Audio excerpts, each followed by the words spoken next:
Welcome to the kickoff edition of Penguin Game Day as we come to you on a Tuesday night because Coach Phillips and the Penguins will play Thursday at Villanova. Coach, fifth year for you, 21st year overall for us doing the show. Welcome to another year. No, another year. We're excited to be here. I know you say it's Tuesday, but in the minds of coaches and players, it's a Thursday. Yeah, we were talking about that a little bit earlier because you're in football mode. Football mode where, you play Thursday night games, so everything gets kicked back. So Sunday morning was a Tuesday practice. Monday was a Wednesday. Today was a Thursday. I guess if you're going to play on a Thursday, this is the best time to do it to start the season. It is. I kind of like it before that Labor Day. Obviously I like a home game on these weekends, but where we can play a game because we haven't hit an opposite color jersey since the last time we're in Philadelphia. So for us, anxious to see how our guys do. You have no preseason, no scrimmages.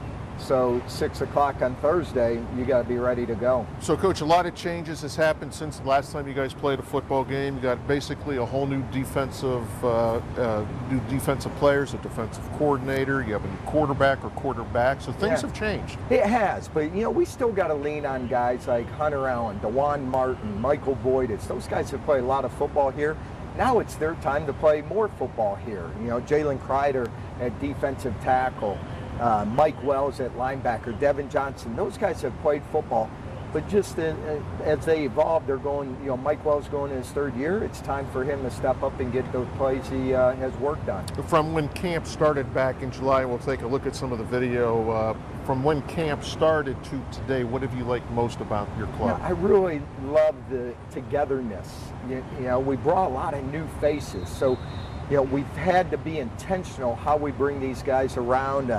We've had breakout sessions with our leadership, small group, because, we tell our kids in any organization it takes 6 to 8 months to build communication and trust.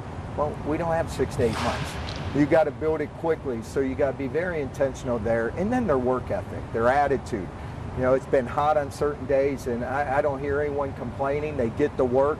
And for us, it's a team that's going to get better as the season goes.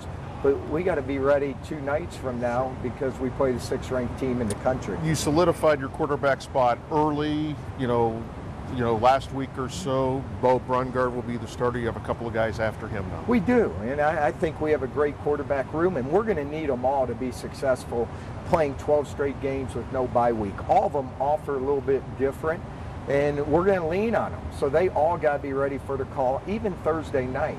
Bo has been in the system, probably sees things a little more clearly.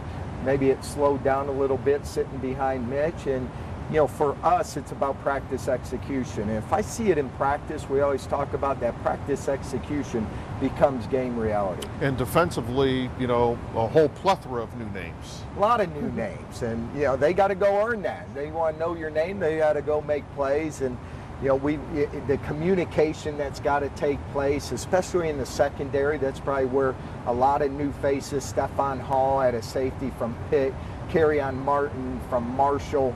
We still got Jalen Castleberry, one of our corners from last year, wearing a new number 3. And then we got about 4 other corners that are battling. And shoot, I don't even know who's going to start Thursday. We'll see how they do tomorrow in Friday morning practice. Still have one more practice to prove themselves, right? We do, before we get on that bus to head to Philadelphia. Well, speaking of Philadelphia and Villanova, we'll touch on the Wildcats coming up a little bit later, but when Penguin Game Day returns, we'll visit with the returning running back from last year, Tyshawn King, when Penguin Game Day continues.